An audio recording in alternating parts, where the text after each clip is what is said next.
Oke baik, Assalamualaikum warahmatullahi wabarakatuh. Perkenalkan nama saya Ahmad Faruk Bawani, NRP 5025251143. Dan di video ini saya akan bahas tentang pengerjaan soal pendahuluan modul 2. Untuk soalnya kita disuruh membuat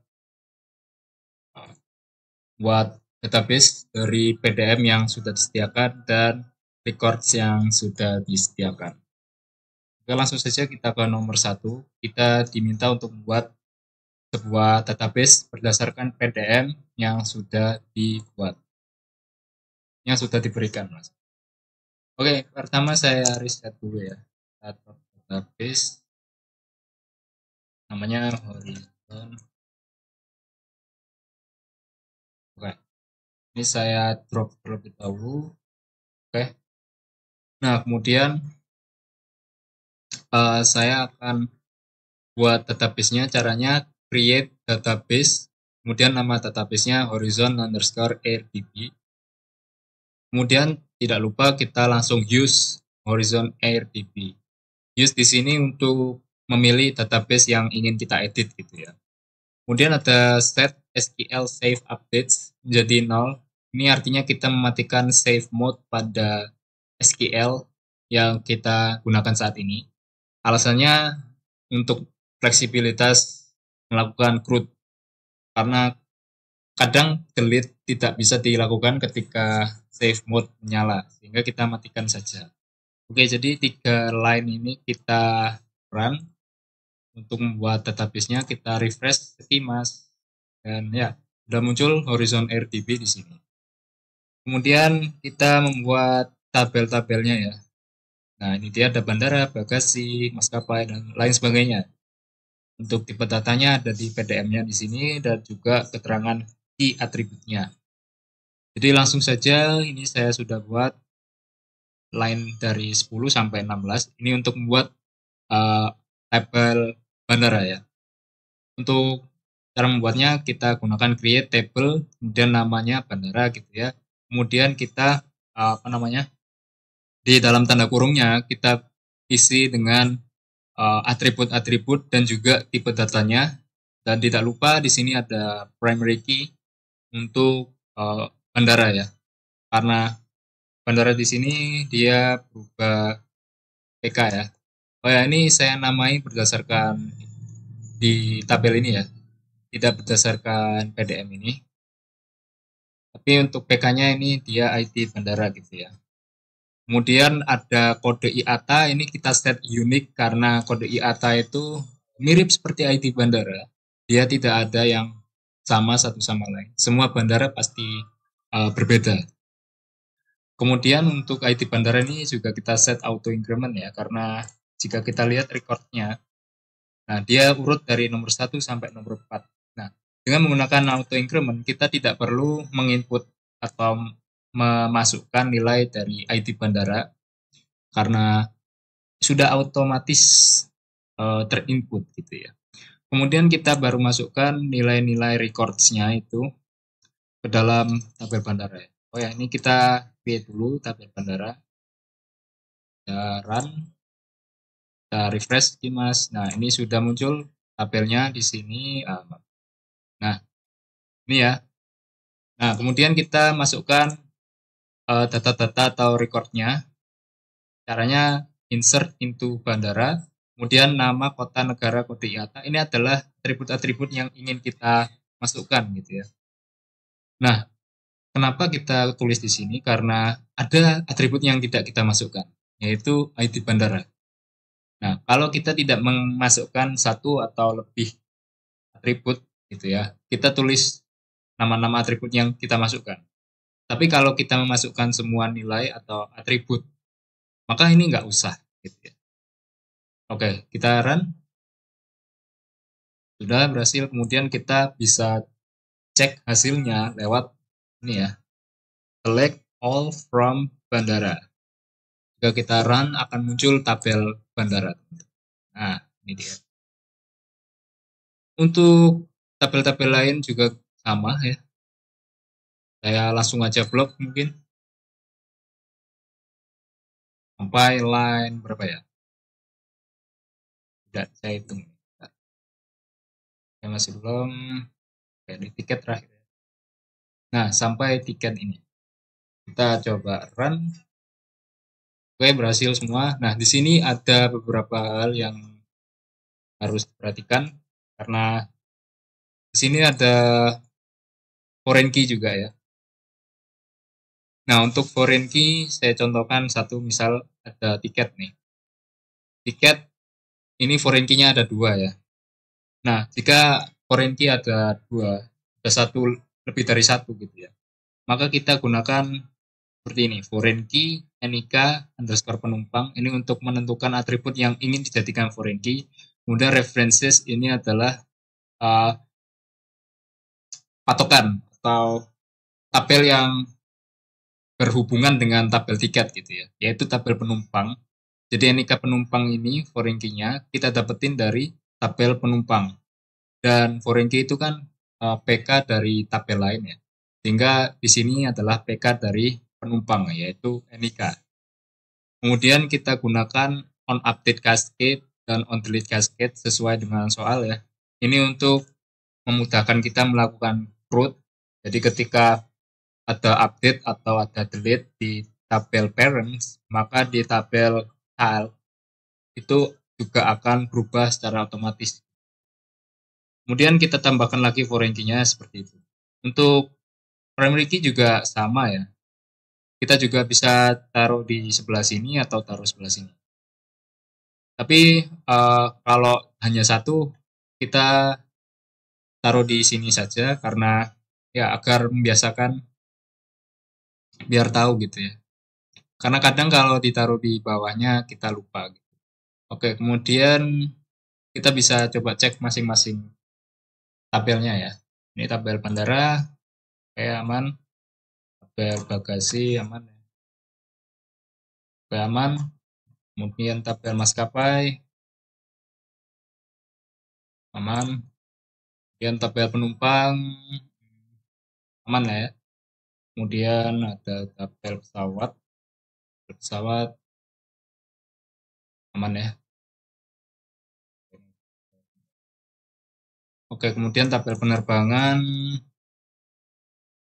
aman ya. Kemudian tabel bandara penerbangan ini tabel baru yang terbentuk ketika kita membuat PDM ya. Karena di sini ada hubungan many to many. Kemudian terakhir tiket. Ya, sudah aman ya. Oke, kita lanjut ke nomor 3. Di sini pertanyaannya, karena sistem penerbangan ingin menambah data baru tentang penumpangnya, tambahkan kolom email yang bertipe data varchar pada tabel penumpang.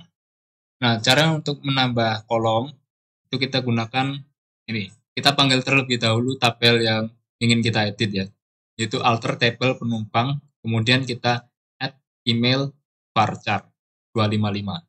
255 panjangnya ya, panjang varcharnya maksimum. Oke, saya refresh dulu skemanya biar muncul semua. Jika kita lihat di tabel penumpang, ini tidak ada email ya, masih ya seperti awalnya. Kemudian kalau kita coba lihat lagi tabel penumpangnya, tidak ada email ya. Kemudian kita coba tambahkan email. Oke, kita cek. Ya, sudah ada tabel emailnya ya. Seperti itu. Kemudian nomor 4, buat tipe data pada kolom jenis di tabel bagasi menjadi maksimal 50 karakter. Nah, ini saya refresh dulu ya. Nah, di sini email muncul juga ya. Kemudian di bagasi ya, bagasi mana bagasi? Nah, bagasi di sini jenisnya varchar 255 ya awalnya. Kita ingin ganti menjadi varchar 50. Caranya sama, kita awali dengan memanggil tabelnya, yaitu alter table bagasi, kemudian kita lakukan modify kolom. Kolomnya jenis ya, kemudian yang kita ubah adalah varcharnya, jadi varchar 50. Kita run, oke, tidak terjadi apa-apa dan datanya juga tidak berubah sih, karena kita tidak merubah record ya. Yang berubah adalah di sini. Oke, kita refresh skemanya. Ini sudah berubah menjadi varchar 50. Kemudian nomor 5, karena kode IATA pada setiap bandara unik, tambahkan primary key pada kolom IATA di tabel bandara. Nah, untuk menambahkan primary key di tabel yang sudah memiliki primary key, maka itu tidak bisa secara langsung ya. Kita harus hapus primary key yang sudah ada, kita ganti dengan primary key yang baru. Tapi untuk menghapus primary key juga tidak bisa secara langsung ya. Sehingga cara satu-satunya kita harus lakukan dua-duanya secara sekaligus. Yaitu kita drop primary key, kita hapus primary key yang ada, kemudian langsung kita add. Kita add primary key, yaitu si ID bandara, ini awalnya, kemudian kita tambah dengan kode IATA. Jadi kalau kita hanya run ini sampai sini, ini akan error ya. Mau dicoba? Nah, ini akan ada error gitu ya. Makanya tidak bisa.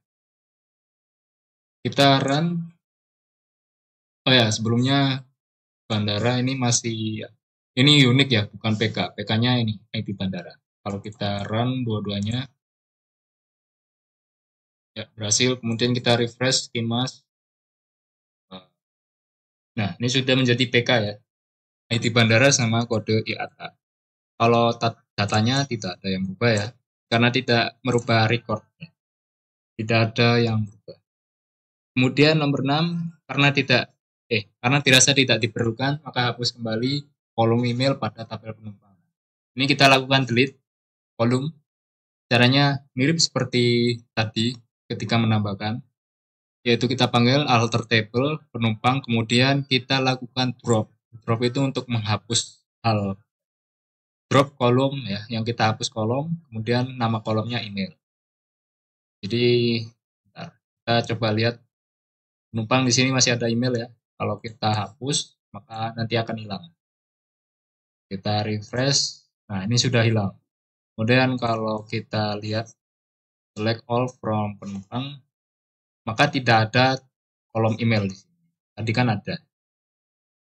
Kemudian kita ke data manipulation language, YML, mulai dari nomor 7 ya.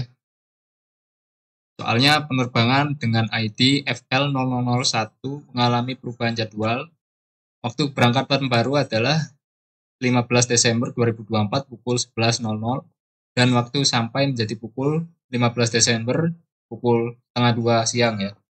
Kemudian perbarui data di tabel penerbangan dengan jadwal baru ini. Oke.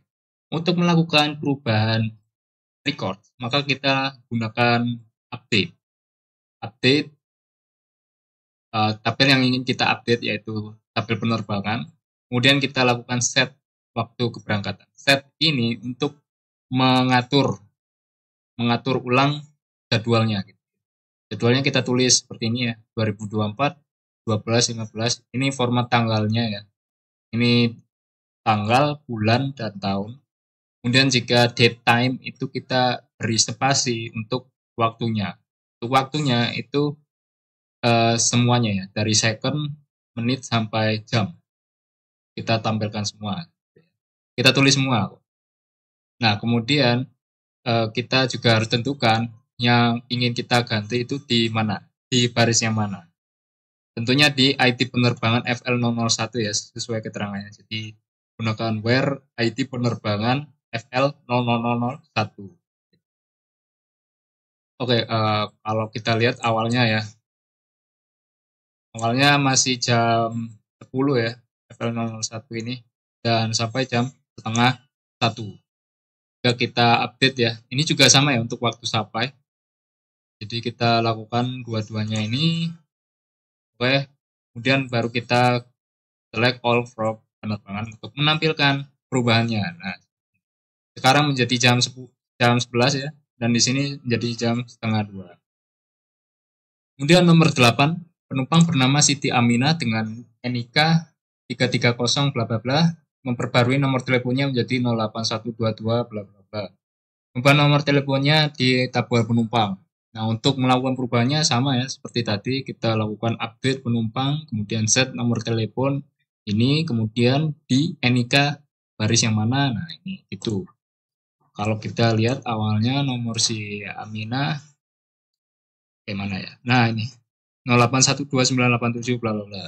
Jika kita run ya, run semua aja deh. Nah, ini langsung berubah ya, jadi nomor yang dimaksud. Oke. Kemudian nomor 9, pesawat dengan ID PKGHI 3 yang saat ini berstatus dalam perawatan kini sudah aktif untuk beroperasi.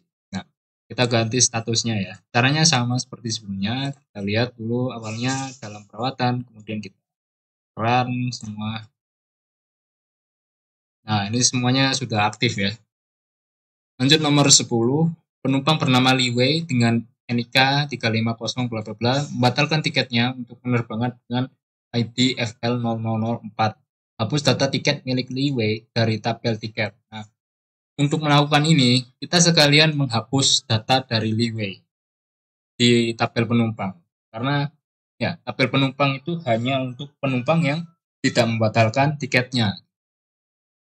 Tentunya jika kita menghapus data di tiket, jika kita menghapus data di tabel penumpang, otomatis di tabel tiket juga akan hilang karena jika kita lihat ya, nah tabel penumpang ini menyerahkan PK-nya ke tiket gitu ya. Jadi jika data di penumpang ini hilang, maka data di tiket itu juga ikut hilang. Jadi kita delete from penumpang, teman. Kita menghapusnya dengan menggunakan ini ya, delete from, kemudian nama tabelnya penumpang. Kemudian jangan lupa where NIK, yaitu ini. Kalau ini tidak ada, maka semua record di tabel penumpang akan hilang. Jadi jangan sampai lupa where. Oke, awalnya kita coba lihat ya untuk tiket aja deh.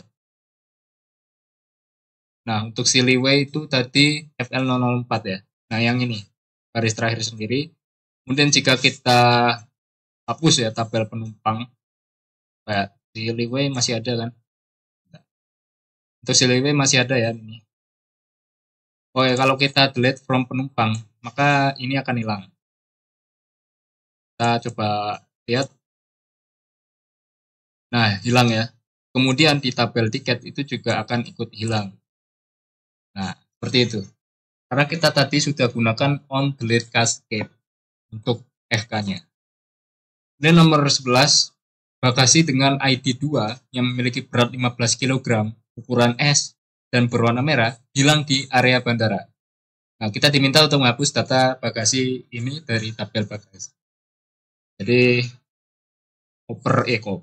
bagasi dengan ID 2 yang dimaksud itu adalah yang ini ya.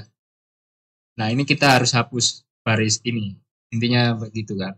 Caranya sama seperti yang sebelumnya, gunakan delete from bagasi, kemudian tidak lupa where ID bagasinya 2. Gitu ya. Kita run dan kita tampilkan langsung ya. Nah, seperti itu ID bagasi 2 sudah hilang. Satu baris itu hilang semua. Ya. Kemudian nomor 12, ini juga sama ya. Maskapai memutuskan untuk membatalkan penerbangan dengan status ditunda karena alasan operasional. Kita harus menghapus data penerbangan dengan status ditunda. Kita coba lihat dulu yang ditunda itu yang mana. Yang ini ya, yaitu di FL0003, teman. Sehingga kita harus hapus di status penerbangan yang ditunda. Untuk semua ya ini, karena tidak disebutkan ID penerbangan yang mana, maka kita anggap semua yang ditunda kita hapus gitu. Sehingga kita gunakan delete from penerbangan, kemudian where status penerbangannya yang ditunda. Sehingga kalau ada ditunda misalkan yang nomor 1 ditunda juga, maka nomor 1 ini juga akan hilang. Tapi kebetulan di sini hanya ada 1 ya, sehingga ya hanya FL003 ini yang akan hilang. Kalau kita run ya. Nah, ini sudah hilang FL003-nya. Oke, sekian itu saja dari saya. Terima kasih sudah menyimak. Wassalamualaikum warahmatullahi wabarakatuh.